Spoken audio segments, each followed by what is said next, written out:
오늘은 악한 자를 대적하지 말라 하는 말씀입니다.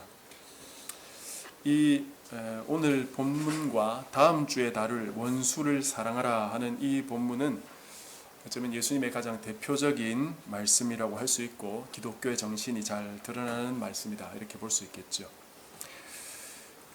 예수님의 하나님의 말씀을 그 성경 안에서 그 요약을 한다면 두 가지로 말씀하셨죠. 하나님 사랑, 이웃 사랑. 근데 이 사랑의 범위를 어디까지 우리가 적용시켜야 하는가 하는 부분 중에 중요한 부분이 바로 오늘 말씀에 드러나 있습니다. 이웃을 사랑하는 정도가 아니라 악한 자도 대적하지 말고 더 나아가서 다음 주의 본문인 원수까지도 사랑해야 하는 그런 자세가 우리에게 필요하다 하는 것입니다. 오늘 말씀을 우리가 하나씩 좀 살펴보겠습니다. 38절을 보십시오. 눈은 눈으로 이는 이로 갚으라 했다는 것을 너희가 들었으나. 이게 무슨 뜻일까요? 이 말씀 자체를 우리가 바로 이해하는 것이 사실은 중요합니다. 그렇지 않으면 예수님의 요점을 놓칠 수가 있습니다. 이 말씀은 출애굽기 21장에 나오는데요.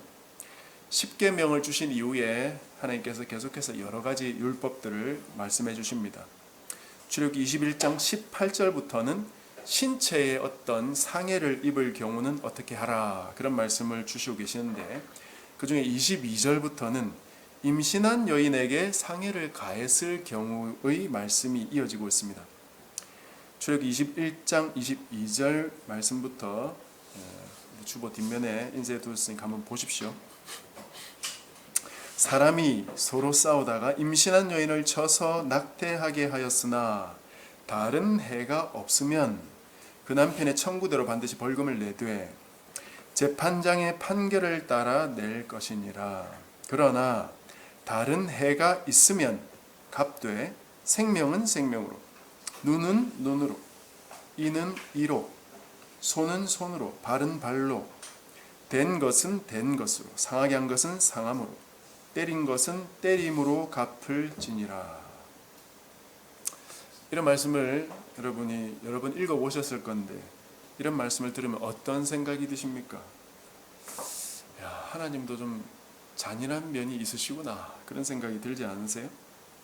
이건 우리가 현대인이기 때문에 가질 수 있는 생각입니다. 고대인들의 눈으로 볼 때 이 법은 아주 진보적인 법이었어요. 함무라비 법전이라고 여러분 들어보셨죠? BC 1750년경에 바벨론의 그 6대 왕이었던 함무라비라는 사람이 만든 법인데요. 그 법전에 보면 한 귀족이 다른 귀족의 눈을 실명시켰거나 뼈를 부러뜨리면 그것을 똑같이 보복하게 했습니다. 그러나 한 귀족이 평민의 눈을 실명하게 했거나 뼈를 부러뜨렸다면 금전으로 보상할 수 있게 했습니다. 이 함무라비 법전은 그것보다 사실 200년 전에 있었던 어떤 법을 모법으로 했다고 하는데요. 그 법에는 이 모든 걸 사실상 금전으로 배상할 수 있도록 되어 있었습니다. 눈이나 코, 이빨, 얼굴 이런 부분에 상해를 가하면 얼마를 주어라 이런 배상금이 다 책정된 것이었거든요. 그런 모법을 모방하면서 함무라비는 배상금보다는 소위 동해보복법, 같은 해로 보복하게 하는 그런 법으로 바꾸었습니다. 그래서 모법보다는 훨씬 진일보한 성격을 가진 것이 바로 이 함무라비 법입니다. 어쩌면 돈으로 갚아주는 것이 더 편하지 않겠습니까? 왜 같은 해를 끼쳐서 갚도록 했을까요? 만일 누군가의 팔을 부러뜨렸는데 단지 배상금 100만 원 내면 된다라고 한번 생각해 보십시오. 가난한 사람에게는 100만 원이 큰 돈이기 때문에 그 돈을 낼 수 없는 사람도 있었겠죠. 그러나 만약에 부자들이라면 100만 원은 돈이 아닙니다. 그렇게 돈이 많은 사람들은 누군가에게 피해를 주면서도 돈으로 해결할 수 있다 하는 생각이 있다면 별로 겁을 내지 않겠죠. 그러면 심지어 상대방의 생명조차도 돈으로 환산할 수 있다, 이렇게 생각하게 될 겁니다. 무시무시한 일이죠. 그래서 성경은 돈으로만 배상하는 것이 아니고 같은 해를 입도록 조치한 것입니다. 그렇게 보니까 사람의 생명이나 신체를 상해하는 것을 돈으로 계산하는 건 상당히 잔인한 것이에요. 그것이 잔인한 것입니다. 그런데 현재 우리가 사람의 생명을 돈으로 계산하고 있다는 사실 여러분 아실지 모르겠습니다. 우리나라는 OECD 국가 중에서 산업재해 사망률, 즉 산업 현장에서 일하다가 죽게 되는 그런 비율을 말합니다. 그것이 지난 24년 동안 단 2번을 제외하고는 계속해서 전 세계 1위를 했다는 것입니다. 2016년에는 2040명이 죽었고 2017년에는 2209명이 산업재해로 사망했답니다. 2018년부터 19년 한 중순까지 1692건의 산업 현장에서 사망 사건이 벌어졌다는 것입니다. 이 사망 사건을 산업재해로 처리해서 보험 처리하는 거죠. 근데 더 놀라운 것은 이런 산업재해가 벌어지면 회사 측은 산업재해로 인정해 주려고 할까요? 그렇게 안 하려고 합니다. 왜냐? 산업재해로 인정하는 순간 자기 회사의 이미지가 추락하기 때문이죠. 유럽에서는 원래 영국이 산업재해로 인한 이 사망률이 유럽 안에서 제일 높았다고 그래요. 그러나 영국 내에서 이러면 안 된다 하는 반성의 목소리가 커지면서 2007년에 산업재해 사망이라는 이 명칭을 기업살인이라는 명칭으로 바꾸었다고 합니다. 똑같은 사건인데 명칭만 실제적인 의미를 담아서 바꾼 것이죠. 산업재해라는 건 사실상 기업이 노동자를 살인하는 것과 같다 하는 것입니다. 이렇게 이름을 바꾼 뒤에 산재 사망률이 현격히 떨어져가지고 지금은 유럽 안에서 최고 낮은 그런 사망률을 기록하고 있답니다. 산업 현장을 개선하면 얼마든지 나아질 수 있다는 것이 영국이 보여준 사례고, 우리나라가 아직 그렇지 않은 것은 사람의 생명을 돈으로 계산할 수 있다고 생각하기 때문입니다. 한 노동자가 죽으면 그냥 보험 처리하면 된다는 이런 생각을 고치지 않고서는 안 된다는 것이에요. 우리나라도 명칭을 바꾸어서라도 기업들의 그리고 시민들의 의식을 바꾸어야 할 필요가 있습니다. 자신의 회사의 먹칠이 되는 장치가 없고서야 대기업들이 이런 행태를 도저히 바꾸지 않을 겁니다. 어쨌든 이 출애굽기 또 레위기 신명기에도 나오는데 이 동해보복법이라는 것은 그런 면에서 보면 잔인한 법이 아니다 하는 걸 먼저 기억해야 되겠고요. 하나 더 기억해야 될 것은 이 법의 초점이, 이 법은 피해자가 가해자를 보복하라는 법이 아니고 가해자가, 가해한 사람이 자기가 가해한 만큼 피해자에게 갚아주라는 것이 초점입니다. 출애굽기나 예수님 말씀 모두에서 갚으라 그렇게 명령하고 있죠. 보복하라는 명령이 아니고 실수든 고의든 간에 잘못이 있다면 거기에 상응하는 정도로 피해자에게 네가 갚아줘야 된다, 그 말이에요. 이 초점이 중요한 이유는 누구나 피해를 당하면 사실 그것에 몇 배로 되갚고 싶은 것이 사람의 마음이죠. 한 대 맞으면 2대, 3대 때리고 싶고요. 그리고 나서도 생각하면 할수록 억울하니까 한 대 더 때리고 싶은 것이 바로 인간의 마음이죠. 그런데 그렇게 하면 안 된다는 거예요. 뭡니까? 보복은 또 다른 보복을 낳는다는 것이. 그래서 피해자는 보복하지 말고 가해자는 가해한 만큼 네가 갚아주어라. 그것이 하나님의 명령입니다. 그런데 오늘 본문에서 예수님께서 이렇게 말씀하시죠. 나는 너희에게 이르노니 악한 자를 대적하지 마라. 이게 바로 보복하지 말라는 말씀입니다. 누구든지 내 오른뼘을 치거든 왼편도 돌려대고 또 너를 고발하여 속옷을 가지고자 하는 자에게는 겉옷까지 가지게 하며 또 누구든지 너를 억지로 오리를 가게 하거든 그 사람과 심리를 동행하고 내게 구하는 자에게 주며 내게 꾸고자 하는 자에게 거절하지 말라. 말이 쉽지 상당히 어려운 명령이에요. 이 명령의 핵심은 앞에서 말씀드렸듯이 나를 해한 자에게 보복하지 말라는 것입니다. 오른뺨을 치려면 여러분 어떻게 해야 되겠습니까? 오른손으로 친다면 이렇게 쳐야 되겠죠. 아니면 왼손으로 이렇게 치든지. 그리고 나서 다른 뺨을 또 돌려내려고 하니까 또 이쪽 손으로 이렇게 때리겠죠. 그러니까 이렇게 하면 좀 약할 것이고 이렇게 하면 더 셀 건데 뭐 살살 때리더라도 그 다음에 더 크게 뭐 맞으라 뭐 그런 말씀이라고 해석하는 사람도 있습니다.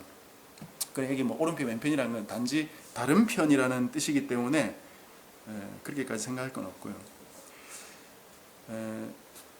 아마 법적인 문제를 다루다가 뺨 맞는 이야기가 나오니까 여러분 좀 어색할지 모르겠습니다만 고대 근동에서는 뺨을 때리는 행위조차 굉장히 큰 명예훼손이었기 때문에 소송까지 걸 수 있었다고 합니다. 속옷을 가지고자 하면 겉옷까지 줘버리라. 가난한 자들은 속옷과 겉옷 한 벌밖에 없는 사람이 많았기 때문에 출애굽기 22장에 보면은 가난한 자의 옷을 전당물로 잡더라도 밤에는 돌려주어야 된다 그렇게 말하고 있어요. 이들의 옷은 옷 역할을 할 뿐 아니라 밤에 덮는 이불 역할도 했기 때문이죠. 근데 가만히 생각하면 이렇게 다 봐주면서 어떻게 장사를 하고 어떻게 이익을 보겠어요? 오늘날 우리로서는 도저히 이해가지 않는 정도의 자비를 베푸르라는 것입니다. 아예 이런 식으로 이익을 볼 생각을 하지 말라는 것이죠. 겉옷까지 나누어 가져라. 내 속옷만 요구하는 자에게 겉옷도 줘버리라고 예수님께서 말씀하셨어요. 그러면 주는 입장에서는 옷이 하나밖에 없는 사람은 어떻게 하라는 겁니까? 서서히 이런 생각들이 들죠. 사실 앞에서도 이뺨 저뺨 다 맞고 나면 어떻게 하라는 말이에요. 안 맞아봐서 모르겠지만 뺨 맞으면 굉장히 기분 나쁘고 모욕적으로 그런 대우를 받으면 얼마나 우울하겠습니까? 그런데 예수님은 그렇게 맞으라고 하셨어요. 뺨도 때리는 대로 맞고 옷도 주라는 대로 다 줘라. 한 번 더 가보고 정리를 좀 해야 되겠는데, 오리를 가자고 하면 심리도 가져라. 예수님 시대 로마 군인들은 지역 주민들에게 노동력이나 가축, 재화 등을 징발할 수 있는 법적 권리가 있었다고 합니다. 로마 제국이었으니까 당연히 그랬겠죠. 자신들을 억압하고 있는 자들에게조차 그들이 도움을 요청하면 도와주어라 그거죠. 그리고 마지막으로 내게 구하는 자에게 주고 꾸고자 하는 자에게 거절하지 말라. 돈을 꾸거나 물건을 좀 빌려달라 그럴 때 거절하지 말라는 거예요. 저는 이런 말을 들으면 다 빌려줘도 책은 빌려주지 마라 그런 말이 생각이 납니다. 누가 한 말인지 모르겠지만 주변에서 저는 다 빌려줘도 책은 안 빌려줍니다 그런 분들이 꽤 있더라고요. 여러 가지 이유가 있겠죠. 빌려준 책인데 마구 줄을 긋는다거나 또는 잃어버릴 그런 위험이 있기도 하니까요. 제가 제일 이해가 안 되는 게 도서관에서 책 빌려가지고 보면서 줄을 긋고 접고 그러는 분들 있더라고요. 도서관의 책은 공공재인데 자기 것처럼 그렇게 쓰면 안 되겠죠. 저하고 가까이 있는 분 한 분도 책을 주기만 하면 어딘가 이렇게 찍히고 이게 접히고 눌려있고 가끔은 정체불명의 액체가 묻은 흔적이 있다든가 그렇게 돌아오는 경우가 있더라고요. 그래서 참 책 빌려주는 부분이 조심스럽다, 조심해야 되겠다 그런 생각이 들기도 합니다. 그런데 이런 말씀을 또 생각해 보면 그래도 그러면 안 되지 하는 생각도 동시에 들기도 하는데요. 주님은 무엇이든지 꾸고자 하는 자에게 거절하지 말라 하셨어요. 제가 어릴 때만 해도 몸이 불편한 그런 지체장애인들이 낮은 리어카 같은 걸 끌면서 찬송가를 틀면서 구걸하는 모습을 심심찮게 보았거든요. 요즘은 이런 모습 잘 안 보이죠.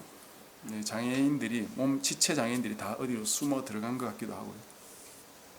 그런 분들을 보면 참 어릴 때는 어린 마음으로 그런 분들 참 도와주고 싶었지만 크고 나서 보니까 그런 분들에 대한 이런저런 안 좋은 이야기도 듣고 이렇게 하면 또 돕기 싫은 마음이 생기기도 하더라고요. 어떤 분들은 저렇게 몸 불편한 척 하다가 일과가 끝나고 나면 벌떡 일어나서 자신의 짐을 챙겨서 집으로 돌아간다, 그런 이야기도 있고, 또 아이들을 앵벌이 시킨다는 그런 이야기도 여러분들이 들어본 적 있을 겁니다. 그런 부정적인 생각이 들면 또 도와주는 것이 또 머뭇거려지기도 합니다. 제가 이전에 사역했던 한 교회에서는 이런 노숙하는 분들을 꾸준히 도와주었거든요. 이분들이 대중 없이 교회 와가지고 좀 도와달라고 뭐 몇백 원만 달라고 이렇게 하니까 교회에서 일주일에 하루를 날짜를 정했습니다. 그래서 그날 오시면 주겠다 해가지고 그날에 한 수십 명, 한 100명 가까이도 오시거든요. 그럼 줄 세워놓고 그분들에게 이름 적고 사인하게 해가지고 다 받아가게 만들고, 일주일에 다른 날에는 오지 못하도록. 왜냐, 다른 날에 계속 오면 교회에 어떤 일에 지장이 있고 이러니까 그런 창구를 만들어 두었습니다. 그런데 그렇다고 해도 다른 날 오시거든요, 그분들이. 그러면 받아가신 분들은 당신 받아가지 않았냐 이렇게 해서 다시 돌려보내요.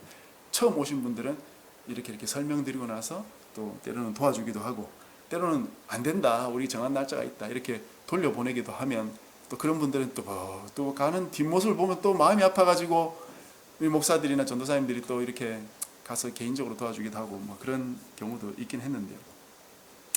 어쨌든 주님은 우리에게 여러 가지 어려움에 처한 자들, 특히 도움을 요청하는 자들 못 본 채 하지 마라, 그렇게 말씀하셨죠. 부정적인 생각이 들더라도, 때로는 그들의 비리를 알게 되더라도, 내가 형편이 안 되면 어쩔 수 없겠지만 도와줄 수 있으면 도와줘라. 그것이 주님의 근본적인 뜻입니다.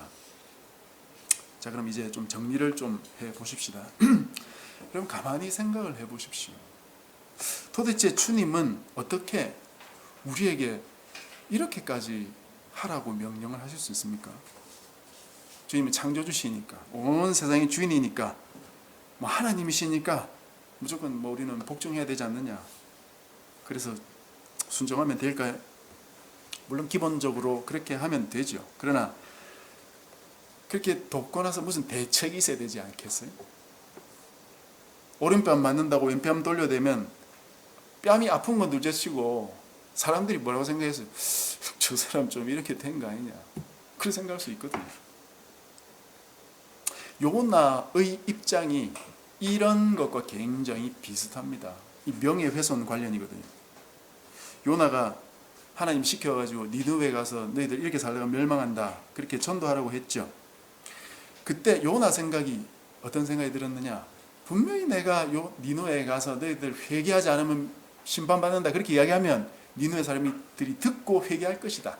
그러면 하나님께서 자비로우시기 때문에 이들을 벌하지 않으실 거다.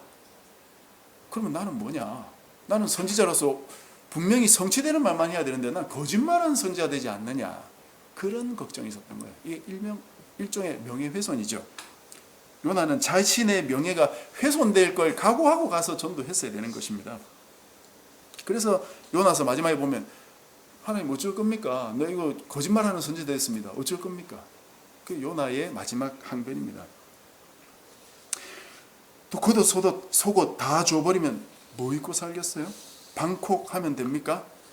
방콕 할 수 있으면 뭐 방콕 하겠습니다만, 그러고 나면 우리가 해야 되는 일을 어떻게 하겠어요, 그죠? 우리 공부방 이렇게 펼쳐놓고 애들 오는데 뭐 다 줘버리고 나면 어떻게 아이들을 가르치겠습니까?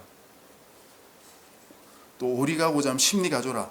어떤 어르신이 MBC 방송국 어디 있습니까? 그러면 저기 여서동 쪽에 가면 있습니다, 설명해 주든지, 아니면 택시 좀 잡아서 갈 수 있도록 해주든지, 더 좋은 방법은 내 차로 직접 만약에 모셔드린다, 그러면 그분이 굉장히 고마워하겠죠. 돕는 건 좋은데 그렇게 돕는다고 만약에 내가 중요한 일을 가르친다든지, 내가 가르쳐야 되는 아이에게 그 시간을 그냥 가르칠 수 없게 된다든지, 그러면 어찌 되겠습니까? 대책이 있어야 되겠죠. 하나님께서는 어떤 대책이 있을까요? 네. 하나님이 대책이 있으시죠. 하나님께서는 다 계획을 가지고 있습니다. 여기저기서 맞고 겉옷 속옷 다 주고 구워주든지 그냥 주든지 간에 하나님께서 뭐라고 하시느냐, 내가 다 갚아주겠다, 그렇게 말씀하셨어요. 하나님이 갚아주시겠다는 대표적인 본문 한 부분만 좀 같이 좀 살피겠습니다. 신명기 15장인데요. 신명기 15장은 안식년에 대한 말씀입니다. 안식년은 7년마다 돌아오는 해입니다. 그 안식년은 구워준 것은 못 받더라도 면제해 주어야 되는 해였거든요. 이 안식년이 7번 돌아오면 77, 49, 그 다음 해 50년째 되는 해는 희년이죠. 희년. 그때는 종까지도 다 자유하게 되고 땅도 다 원래 주인에게 다 돌려주게 되어 있었습니다. 근데 이 안식년은 상대적으로 우리가 희년보다 조금 못 들어봤을 수도 있는데 어쨌든 7년마다 돌아오는 해인데 신명기 15장 1절부터 여러분 한번 보십시오.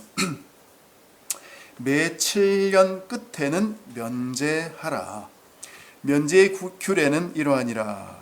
그의 이웃에게 구워준 모든 체주는, 빌려준 사람은 그것을 면제하고 탕감해 주라 이 말입니다. 그의 이웃에게나 그 형제에게는 독촉하지 말지니 이는 여호와를 위하여 면제를 선포하였음이라. 이방인에게는 내가 독촉하려니와 내 형제에게 구워준 것은 내 손에서 면제하라. 그럼 어떻게 되느냐? 4절 5절.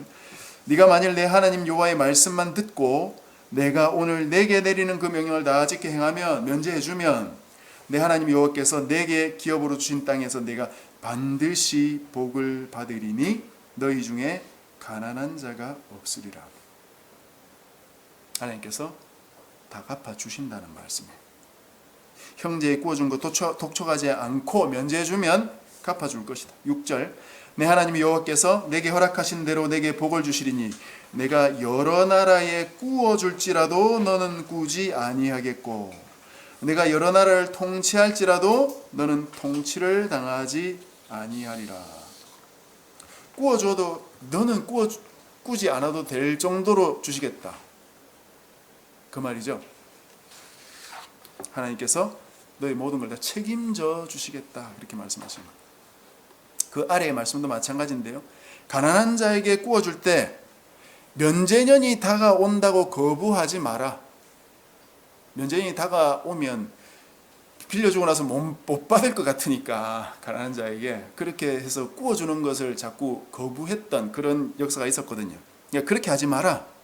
면제년이 다가와도 다 구워줘라. 그러면 하나님은 네가 하는 모든 일과 네 손이 닿는 모든 일에 복을 주시겠다고 약속하셨어요. 네, 하나님의 약속입니다. 하나님 백성이라면 하나님의 말씀을 믿어야 되겠죠. 하나님을 믿지 않는 이방인들에게는 실정법이라는 게 필요합니다. 그죠? 이 세상에 법이라는 게 필요해요. 뺨을 때리면 어디 가서 보상받습니까? 법으로 지정해주지 않으면 이 사람은 억울해서 살 수 없어요. 가축을 잃어버리면, 내 재산을 잃어버리게 되면 어떻게 하라, 처리하라는 규정, 그 실정법이 하나님 백성이 아닌 자들에게는 필요합니다. 그런 법이 있어야 이들 간의 분쟁을 해결할 수 있죠. 그러나 하나님의 백성들에게는 그런 법 필요 없다는 것이에요. 어떻게 하라는 겁니까? 너는 무조건 손해보고 살아라는 거예요. 그러면 하나님이 다 갚아주시겠다. 세상법 따르려고 하지 마십시오. 손해본 거 소송하러 법정에 가지 마십시오. 그냥 손해보고 피해보고 사십시오. 왜? 우리에겐 하나님 아버지가 계시니까 말입니다. 우리에게 계신 아버지 하나님은 모든 걸 지켜보고 계시고 자기 백성이 당하는 피해를 가만히 보고 계시는 분이 아니라 다 갚아주시는 분이고 마지막엔 너의 원수들까지 갚아주시는 분이다. 이것이 바로 다음 주의 주제입니다. 하나님은 우리의 손해를 보상할 뿐 아니라 원수도 다 갚아주시는 분이에요. 그러니 우리가 아버지 없는 사생아인 것처럼 내가 요구하지 않으면 아무도 내 상황을 알지 못하고 아는 척도 않고 자기 것만 챙기는 세상이기 때문에 나는 줄기차게 무언가를 내 요구를 말해야 되고 내 요구를 계속해서 알려야만 된다 하는 이 세상의 지혜를 믿지 말라는 것이에요. 가만히 앉아서 손해보는 건 바보 같은 짓이고 큰일 나니까 말을 해야 할 거 아니냐. 그런 이야기를 믿지 말고 하나님을 믿으시라는 거예요. 하나님이 다 알고 계신다는 것입니다. 우리가 뺨 맞을 때 하나님은 어떻게 하고 계십니까? 그걸 보고 알고 계시죠? 내가 힘든 거 견디고 있을 때 하나님이 다 알고 계신다고. 그러면 그 사실을 보면서도 왜 하나님 가만히 계셨냐고 하나님께 여쭙고 하나님께 따져야 되는 것이에요. 그게 기도라는 것입니다. 하나님께서 자기 자녀를 사랑하시고 챙기시고 지켜보시면서 가만히 계셨다면 분명히 거기에는 또 다른 하나님의 뜻이 계실 것이고, 또 하나님께서 갚아주시고 모든 것을 다 챙겨주실 것을 또 믿고 기다리면서 그 하나님의 챙겨주심도 받아야 된다는 것입니다. 이 말씀을 묵상하면서 제 머릿속에 계속해서 떠오르는 한 가지 일이 있었어요. 아시는 분들은 다 아시겠죠. 여기 아마 아실 텐데, 우리가 공부방을 시작하고 나서 우리 3층에 사시는 분들이 늘 차를 이 앞에 댔잖아요. 한 대도 아니고 2대씩이나. 2대가 나란히 공부방 입구를 막고 있으니까 유리창에 여기 실컷 이 인테리어 해놓은 것도 잘 안 보이고, 무엇보다 아이들이 출입하는데 불편하다는 생각이 참 많이 들었어요. 그래서 제 아내가 그들에게 뭐 주차에 대해서 몇 번 언급을 하기도 했는데 고쳐지지가 않았어요. 그래서 도저히 안 되겠다, 사진 찍어가지고 생활 불편 신고에 올려고 그랬거든요. 묘하게도 신고한 바로 그날 3층 집에 아이가 공부방 좀 공부하겠다고 이렇게 왔죠. 엄마랑 같이 왔습니다. 그 엄마와 함께. 이틀 뒤인가 그 아이가 공부방을 안 왔어요. 속으로 뭔가 날아갔구나. 자기 차가 찍힌 과태료 주차 위반 딱지가 날아오면 기분이 나쁘겠죠. 누가 신고했겠습니까? 아마 알지 않을까 싶어요. 제가 사진 찍을 때 이쪽에서 찍었거든요. 그래서 뭐 어쩌겠냐 속으로 그렇게 하고 있었는데, 이 말씀이 생각이 많이 났습니다. 그래서 뭐 한편으로 회개는 했는데, 나는 갚아주실 아버지가 계시고, 혹시 그분은 그런 아버지가 없는 고아일 수도 있는데, 마치 내가 갚아주실 아버지가 없는 것처럼 사생아처럼 내가 행동한 것은 아닐까, 그런 생각을 해보았습니다. 물론 그 뒤로 그분들이 공부방 앞에 차로 막지 않으니까 좋긴 하더라고요. 그리고 덕분에, 우리 신고 덕분인지 모르겠지만 이쪽에 카메라를 새롭게 이제 아마 설치해 두었던 것을 가동하기 시작했나 봅니다. 어차피 아이들 학교 앞이기 때문에 주차가 못하게 돼 있거든요. 그래서 뭐 원천적으로 주차는 금지된 거니까 뭐 더 좋게 된 건지 뭐 잘 모르겠습니다만, 그런 건 차치하고서라도 3층 집 분들에게 한편으로 미안한 마음이 들긴 합니다. 근데 지난주에 그 집 아들이 다시 공부방에 와서 등록을 했고, 그 친구를 따라 또 다른 친구들이 온다는 소식이 있습니다. 아마 모르겠어요. 그 집도 아버지가 계신지 모르겠습니다. 한편으로 이런 일을 통해서 하나님께서 우리를 부끄럽게 하시는 것 같다는 생각도 들고요. 우리가 해야 되는 것은 과태료보다 더 비싸고 값지게 이 아이를 가르쳐야 되겠다, 그런 생각을 가지면 될 것 같다는 생각이 듭니다. 여러분, 누군가 나에게 피해를 주면 어떻게 해야 됩니까? 그냥 받으면 됩니다. 하나님이 보고 계세요. 하나님께서 보시고 갚으시겠다고 약속하셨어요. 이 말씀을 있는 그대로 믿는 저와 여러분이 되시길 바랍니다. 말씀 맺겠습니다. 악한 자를 대적하지 마십시오. 나를 해한 자에게 내가 스스로 보복하려고 하지 마십시오. 그들이 요구하는 대로 다 들어주시고 빼앗기고 맞고 구워주십시오. 하나님이 보고 계시고 하나님이 갚아주시겠다고 약속하셨어요. 그 약속을 온전히 의지하고 하나님을 믿고 살아가는 저와 여러분 되시기를 주님의 이름으로 축복합니다.